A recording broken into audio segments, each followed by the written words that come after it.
Welcome back to the Padilla family homestead. We are back outside.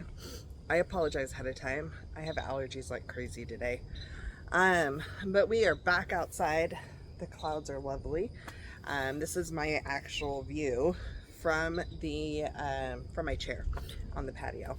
And so I thought I'd share that with you. It makes my face, I think, a little darker from what I can tell on the camera, but I think it's a pretty view. So I'm actually recording two different videos today. I am backlogged with videos, so I have to beat the heat though and get out here and get stuff done.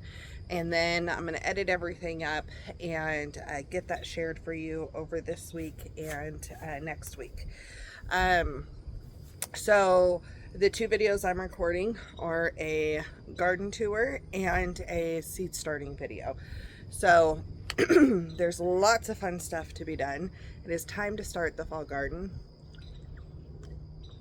I am working really hard on trying to stay hydrated. So that is a priority. But I'm actually going to, I'm excited to show you some of this stuff in the garden.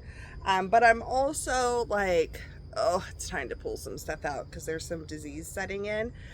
We are about to get rain this week, thank goodness. It has been 94 to 96 in there, but with the humidity factor, it feels like 104, feels like 105, feels like 106. And so it has been extremely hot with no rain. So, that has been hard to be out in the garden in. So I'm out in the morning and then sometimes I'll peek on in the afternoon, but I have not done that much because it has just been way too hot. So I'm out in the morning watering and harvesting, and then I just let it do its thing. So we're gonna get going. When I water this morning, I'm also going to be doing the fish fertilizer for the second time because things are starting to need that. And then yeah, so I'm going to start with a tour and then I'm going to get going on the seed starting. So let's get going. Okay, so we're going to go ahead and start over here. These two tomatoes are still on struggle bus. I'm pretty sure they have some sort of a disease now. Pretty positively, and it's kind of spreading over here. So what I kind of want to do is go ahead and tear out these three plants here coming up. This one's still loaded with cherry tomatoes. These should ripen inside, so that should be fine. This one has a few tomatoes on it, but again, the plants are just struggling, and I don't want this disease to keep spreading. So I am probably going to end up pulling these. This marigold is just doing something crazy over here. I'm going to try to collect some seed from it before I pull it, but we will see. I do have some basil in here I get to harvest, which is exciting. So this berry's crazy. You can see that just disease. It kind of had weirder clusters, but look at yellow tomato. So, but I am still getting tomatoes on this. The tomatoes up further did not get huge clusters or spread out the same, and I'm going to show you a comparison in a minute. This is the Trip L crop, and this one had blossom end rot on almost every tomato. So far those two do not have it, so those will be my first tomatoes from this. I have pulled a lot with the blossom end rot. This marigold is doing great. Actually, I may be able to save seed from this one here in a minute. So just waiting for those heads to die back. I've been trying to harvest some of these, but also leave them out here. I've got a lettuce leaf basil down there. Berries crazy I will grow again, but the Trip L crop I'm not going to grow again. And I'm probably not going to grow these varieties again just because this one was really prone to disease. And I don't have seeds for it. And this one just really struggled out here. So I'm not going to be growing that one again. But the Arkansas Traveler, I'm still giving a fair shake to. So I'm starting to get a ripe tomato here. I am getting, it's not ripe yet, it's just ripening. I am getting leaf-footed bugs, so I actually may pull that early today because it started to blush. Because they're sucking the juice out of the tomatoes, which is not good. But these have not gotten blossom end rot, so that's a good thing. So far, Arkansas Traveler has been pretty decent. I am starting to see that same disease kind of start up over here, though. So we'll see how long I have on tomatoes. Now this berry's crazy. I have been harvesting off of like crazy. I'm going to go ahead as these start to ripen. So I had a bundle down here. And then this one was a huge multifloral set here. And then look at this one. So much more. And there's a big difference here between this and the other one. And so this particular one is thriving more. And so there's lots of sets all the way up. I do need to tie this one up again. I am seeing something jump around in here though, so I think I have a grasshopper. This is one of the types of basils I need to go ahead and harvest. Oh, that guy right there, that's not a good sign. And he will suck the juice out of tomatoes. But he also does other damage that I'll be looking for. So I am going to go ahead and gather these ones that I dropped. Hopefully not make tomato sauce in my pocket. And then I'm going to go ahead. Oh, you could see it on here. I'm still going to try to let this ripen. But there are spots here where it looks like dried out. This means that there were puncture marks. A bug punctured into here and sucked some of the juice out of it. And so what'll happen is this side will ripen and this side will start to ripen and be rotten. So it's unfortunate. I'm just having to watch these bugs out here like crazy. Okay, so, and they're doing it while it's green, and so it's hard to tell sometimes. So these cucumbers are starting to get powdery mildew. It's time to rip these out. I'm still getting cucumbers. They're still doing good, but this disease is going to spread, and I'm not down with that. I actually started my nasturtium down here, and wasn't really thinking powdery mildew will transfer to nasturtium. So I'm probably going to pull those out and start those again because I really do not want, I really do not want the powdery mildew to keep spreading.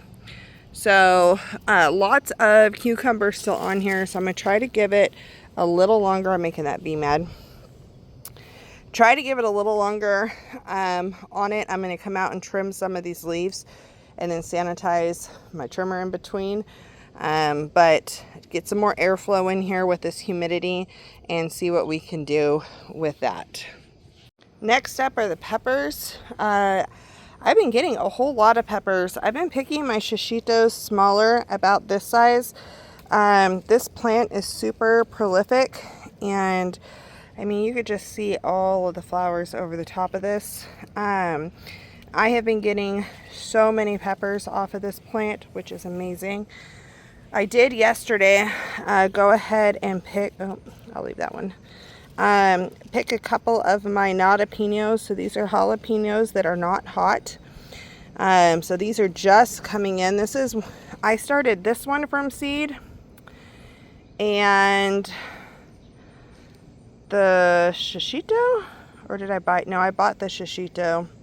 I bought these other ones because my other ones didn't take, but this one I started from seed later, and so it's a little behind, but it's picking up. This one is a sweet banana. I was getting some bigger ones, and then they have tapered out into these smaller ones. I'm just letting them go and just harvesting them when I want them.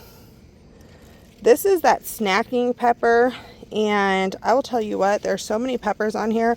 I am waiting for them to turn red so I can see what their flavor is.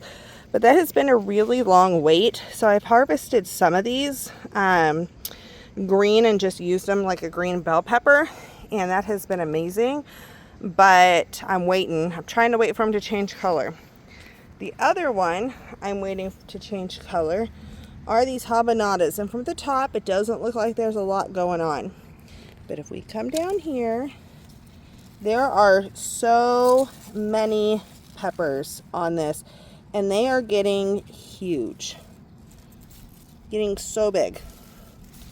And so I'm waiting for these to kind of turn a light orange because they'll get a lot of sweetness. So these are a habanero with not a heat, no heat.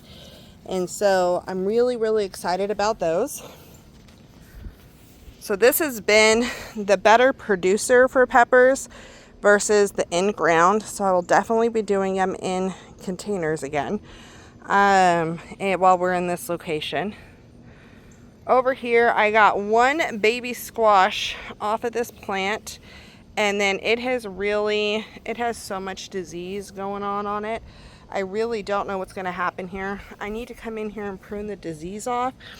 I do have, oh, I thought I had another baby. Oh, there's another baby one about to open, but I don't know if this thing's going to survive it.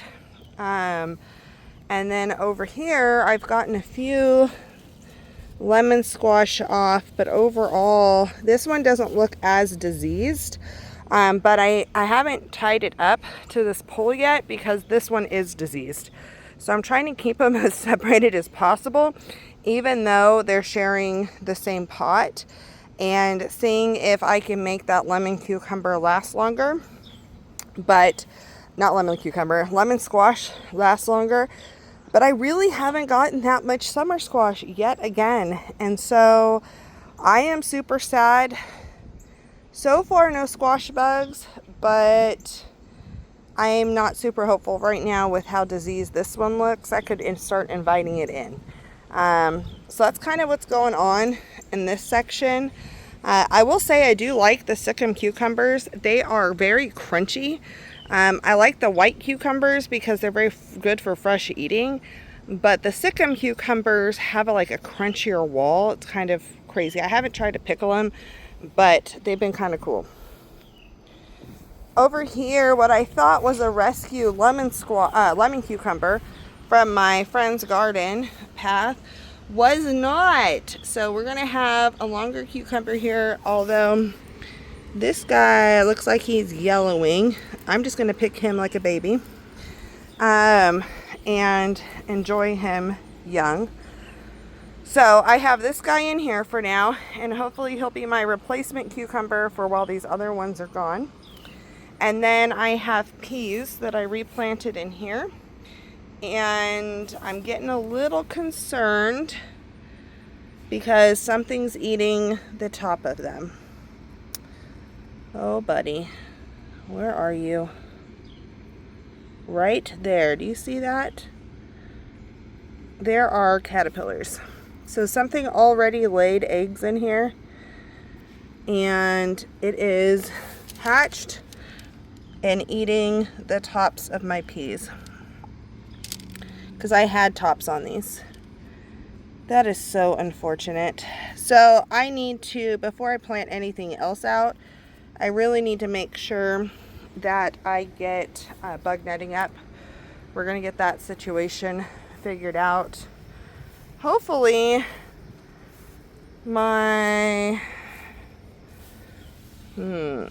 hopefully these guys don't have any eggs or things eating them. So these are my Brussels sprouts. They're little babies, so I need to get those covered up. And then my asparagus is doing well. It is growing. We have flower buds, actual flowers, so hopefully we'll have some seeds here pretty soon. It's just laying over. I need to still tie that up. And then we're going to come into this craziness. We'll start at the back. So this rogue tomato I just threw in here is snuffing out a lot of the mint. There are some tomatoes down here, some funny shaped ones.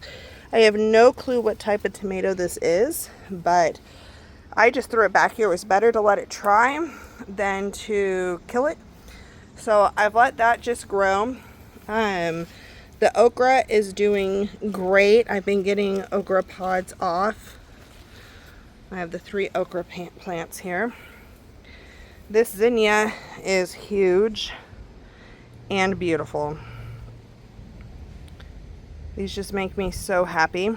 So I need to start plucking some of these off, and I think I'm going to try to dry them for fall. We'll see. I don't know if I have the gumption to get all that done right now, but that's my goal, is I would love to dry some of these and make a fall garland. More marigolds. They're definitely attracting bugs, but also hopefully deterring some.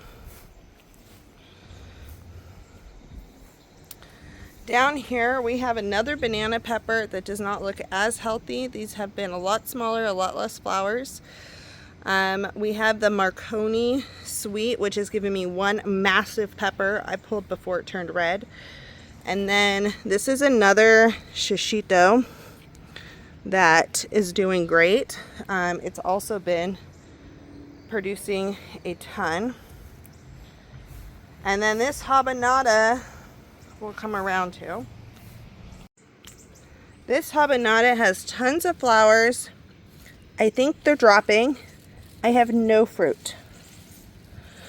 So this is obviously in-ground, different soil.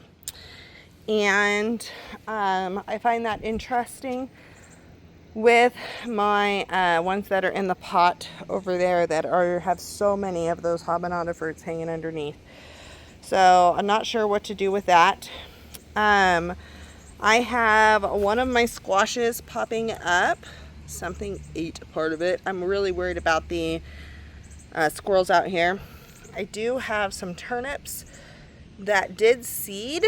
Not all of them seeded though, so I have a lot that didn't. So we're gonna see what's going on there. And so far I don't see any of the green onions or the chives.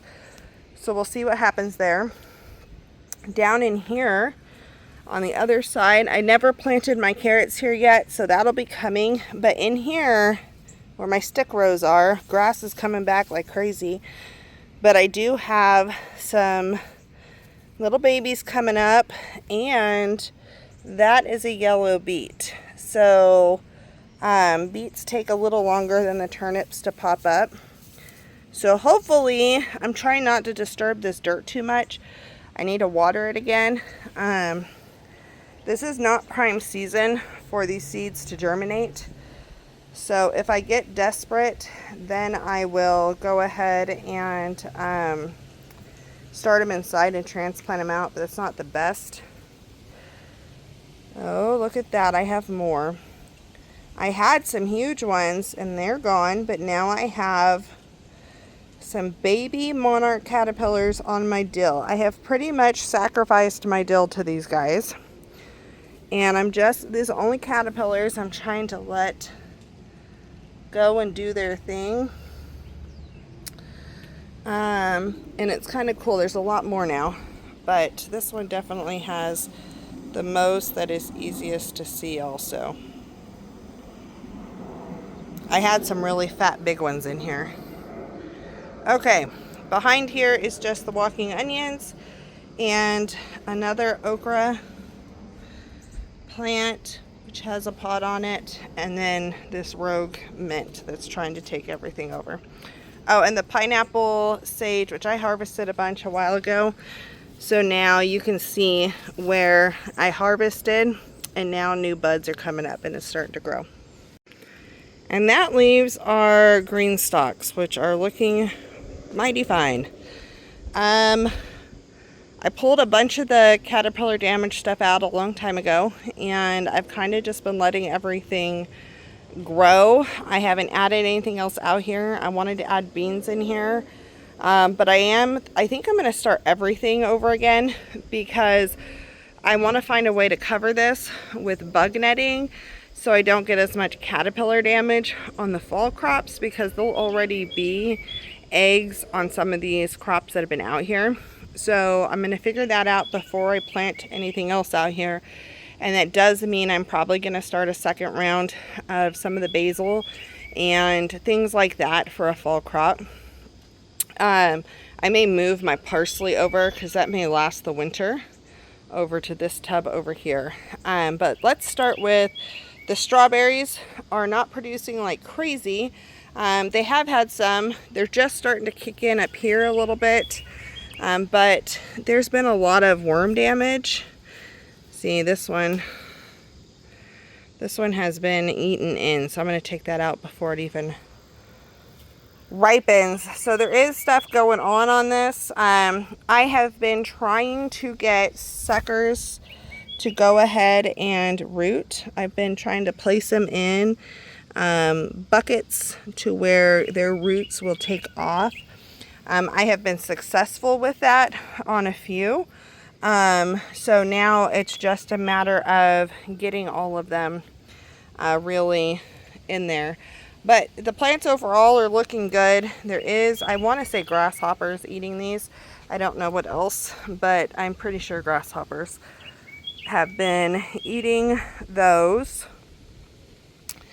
And then in this bin, my lettuce leaf basil, I keep just picking it so it doesn't go to flower, go to seed. So that's across the top. This is one of the basils. I'm pretty sure this is the holy basil. Oh, this might be blue spice. That one might be blue spice. It smells kind of vanilla-y.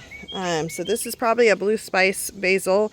Down here we actually have a celery that is growing, a green celery. I'm pretty sure this one and this one down here are my Swiss chard perpetual spinach. That is growing pretty well. I have the Chinese pink celery that's growing. I have Thai basil. You get to see the purple on it. What's interesting, I'm going to come around here actually before I share that.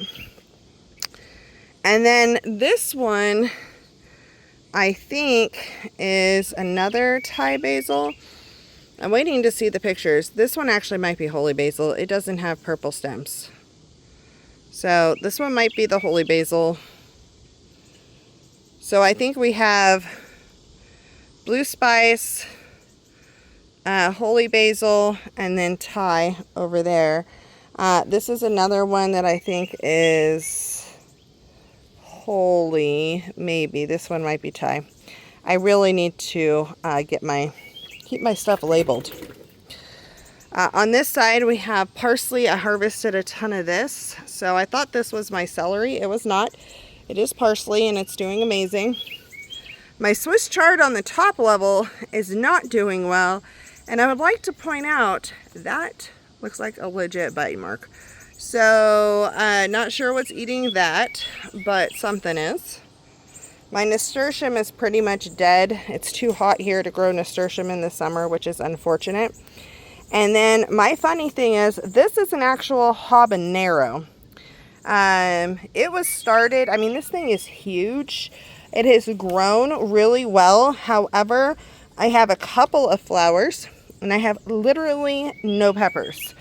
So that's telling me that this tower, because it's growing leafy greens, I had it more set to nitrogen. That means this has lots of nitrogen. All the greens are growing beautifully, but it's not set for flower growth or for fruit growth. And that is the P in the NPK in picking your nutrients. And so I need to make sure that we're getting more of that in here. And I think that's the same thing with this bed down here. It needs more, I think it's soluble potash or something like that. Okay, so this one is going crazy. The calendula, I only had this I think it's 2 plants in one spot survive, but it is pumping out so many flowers. It's been so hot though, as soon as they open, they pretty much overheat and dry out. So I'm trying to pick them young because I really want these for calendula salve. And so I'm only getting a few of these. So hopefully I'll have enough to do a salve. I just realized there's a whole family of ants in here. That is interesting. I wonder if it'll focus on it for you guys. There it is.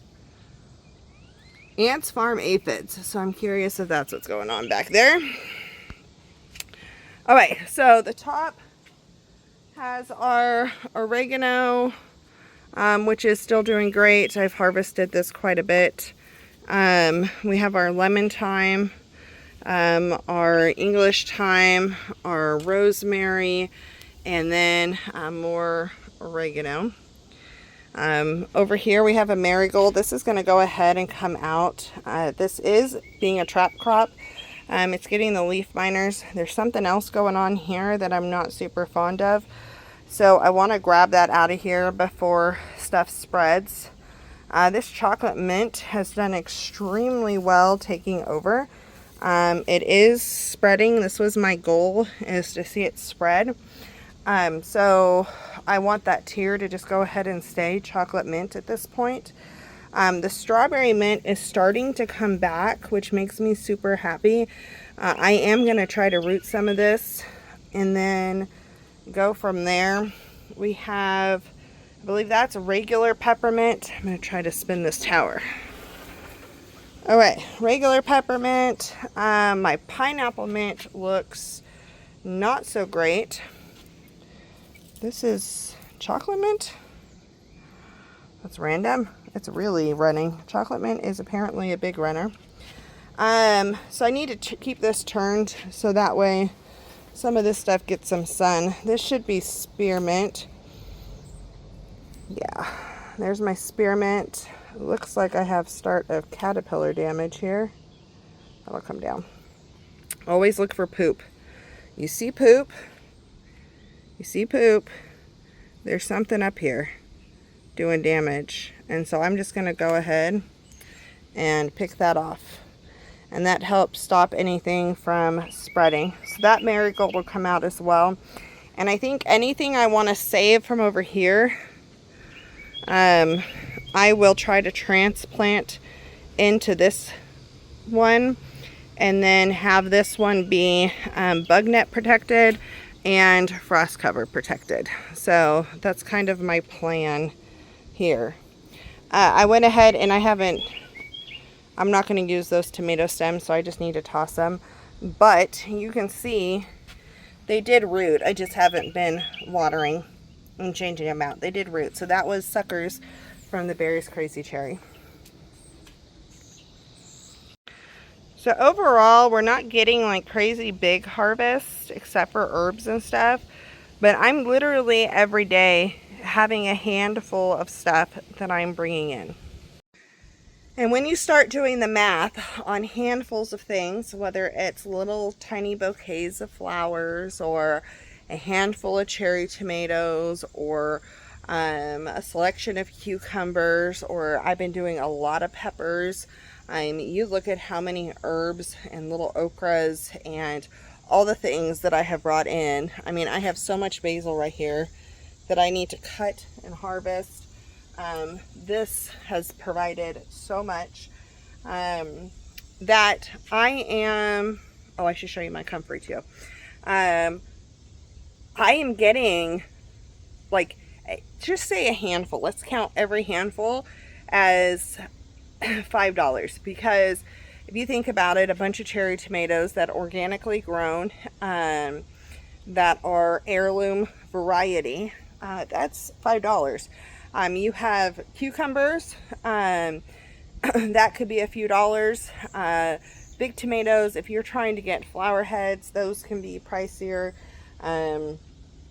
Okra, I don't know how much okra is in the store, but I'm actually in the midst of all of these things. Parsley, just a bundle of parsley or Swiss chard, those things add up really big.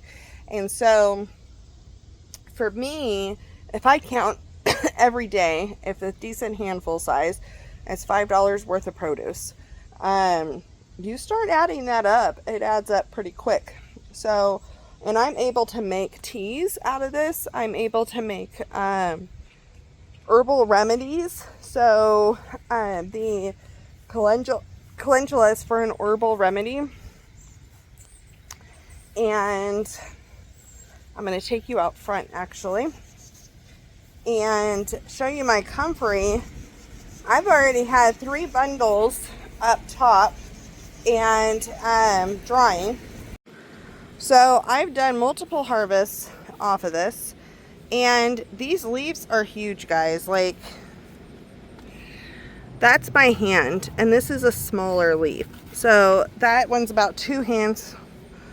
I mean, these things are huge. So I've had these drying, and this creates comfrey salve. I can make a salve out of it, and it's great for joints and bones and all the things. And so I've got that going on. Up here I don't have anything else really edible growing. I just have, I have pansies. I haven't really used them as edible right now, but I do have pansies growing, and snapdragons are also, I guess, edible. So there's lots going on up here. That's a lot of weeds, but yeah, it just, you never know what is going to come of what you're planting and how much you can save. So much. Calendula salve gets comfrey salve gets expensive. So I hope that encourages you to grow a garden if you're not, because things add up pretty quickly on how much you're getting. Sometimes I'm heavy cucumbers, sometimes I'm heavy peppers, sometimes it's heavy tomatoes or okra. It's not really heavy okra, it's a few okra because I only have a few plants. But there's a lot of heavy herbs, and herbs can be expensive if you're buying them in those little containers. So just, you can do a lot in a small space, and this isn't a micro small space, but this is a shared backyard at a duplex, and I can't do a lot in ground, so I'm using the containers, and it works. And you can get a lot out of that. So I hope you enjoyed the tour. It will look different next time because I will be ripping some stuff out, and we're going to be starting some seeds. So it has been hot fall. It's very hard to think about fall seeds right now, but it is time. So I hope you enjoyed the tour, and we'll see you back on the next video.